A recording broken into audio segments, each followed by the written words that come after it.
대한민국 임시정부 어떻게 만들어졌고 정확히 뭘 했는지 해심만 딱딱 집어서 알아보겠습니다. 자, 1919년 3.1 운동이 터지고 독립에 대한 열기가 정말 뜨거웠습니다. 근데 이상한 일이 벌어져요. 독립운동을 이끌 정부가 한 곳이 아니라 무려 세 곳이나 생겨난 겁니다.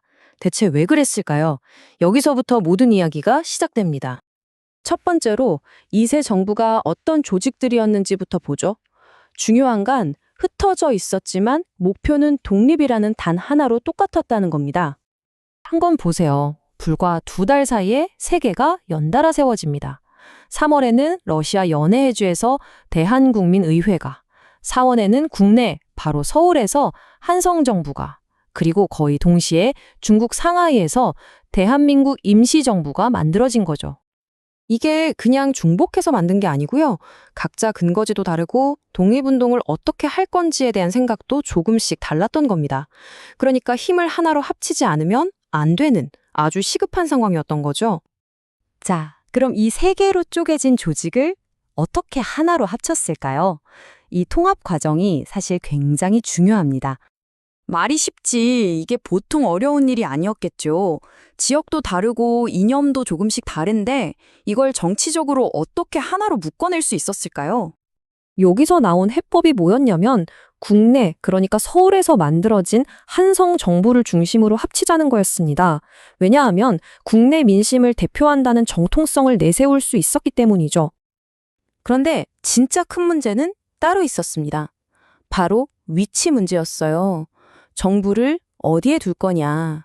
이게 독립운동의 방향을 결정하는 거나 마찬가지였거든요.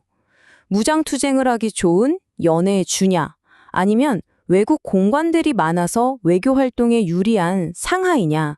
이게 정말 치열한 쟁점이었습니다. 결국 선택은 상하이였습니다. 외교에 힘을 싣기로 한 거죠. 이렇게 해서 1919년 9월 드디어 세 개의 정부가 하나로 합쳐진 통합 대한민국 임시정부가 공식적으로 출범합니다. 그럼 이 정부가 꿈꾼 나라는 어떤 모습이었을까요? 여기서 아주 중요한 개념이 등장하는데요. 바로 우리나라 역사상 최초의 민주공화국이라는 겁니다. 이 문장 한번 보세요. 임시헌법 제2조. 대한민국의 주권은 대한인민 전체에 있다. 이게 무슨 뜻이겠습니까? 이제 왕이나 황제가 주인이 아니라 국민, 바로 우리 모두가 이 나라의 주인이라는 걸 법으로 못 박은 겁니다. 헌법의 다른 조항들을 봐도 정말 놀랍습니다. 왕이 다스리는 군주제는 끝났다, 민주공화제로 간다. 모든 국민은 신분에 상관없이 평등하다. 나라의 주인은 국민이고 우리 영토는 옛 대한제국의 땅이다. 이걸 아주 명확하게 선언한 거죠. 그리고 또 하나, 권력이 한쪽으로 쏠리는 걸 막기 위해서 권력을 세 개로 나눴습니다. 법을 만드는 의정원, 나라 살림을 하는 국무원, 재판을 하는 법원. 이걸 우리가 삼권 분립이라고 하죠. 지금 현대 민주주의 국가의 기본 틀을 이때 이미 다 갖추고 있었던 겁니다. 자, 이렇게 멋진 틀을 만들었는데 그럼 이걸로 구체적으로 어떤 활동을 했을까요? 먼저 연통제라는 게 있습니다. 이건 상하이에 있는 정부랑 국내를 연결하는 비밀 행정 조직망이에요. 이걸 통해서 국내에 명령도 내리고 정부도 받고 독립자금도 모으고 말 그대로 정부의 핏줄 역할을 한 거죠. 교통국도 있었습니다. 이건 임시정부의 정보기관, 요즘 말로 하면 국정원 같은 곳이었어요. 정보 수집, 분석, 연락이 주 임무였죠. 특히 단둥에 있던 일용양행이라는 무역회사는 사실 위장회사였고 여기가 아주 중요한 정보활동의 중심지였습니다.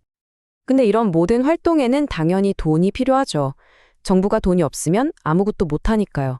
그래서 임시정부는 자금을 마련하기 위해 3가지 종류의 채권을 발행합니다. 그게 바로 독립공채입니다.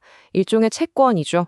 지금 독립운동에 돈을 빌려주시면 나라를 되찾은 뒤에 이자까지 쳐서 갚겠습니다. 이런 약속 증서였어요. 특히 미국에 있던 우리 동포들이 이 공채를 많이 사서 독립운동을 도왔습니다. 그 외에도 독립신문이라는 신문을 만들어서 소식을 알렸고요. 한일관계 사료집 같은 역사책을 만들어서 우리가 왜 독립해야 하는지를 국제사회에 알리는 데도 힘썼습니다. 자, 이제 마지막입니다. 임시정부의 활동. 과연 성과만 있었을까요? 냉정하게 성과와 한계를 한번 짚어보죠. 성과는 뚜렷합니다. 최초의 민주공화국이라는 시스템을 만들었고 흩어져 있던 독립운동의 중심 역할을 했죠.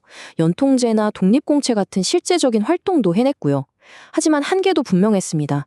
강대국들은 임시정부를 거의 무시했고 그래서 국제사회의 인정을 받는 데는 실패했습니다. 또 모든 무장투쟁 세력이 임시정부에 참여한 것도 아니었고요.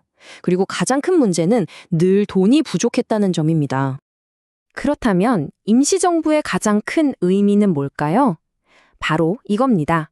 당장 독립을 이루지는 못했지만 미래에 세워질 대한민국이라는 나라의 헌법적, 사상적인 기초, 즉 청사진을 만들었다는 겁니다. 한번 생각해 보세요. 대한민국이라는 나라의 첫 헌법이 1919년에 이미 만들어졌습니다. 그렇다면 이 청사진을 현실로 만들기 위해 그 다음에는 과연 어떤 일들이 필요했을까요?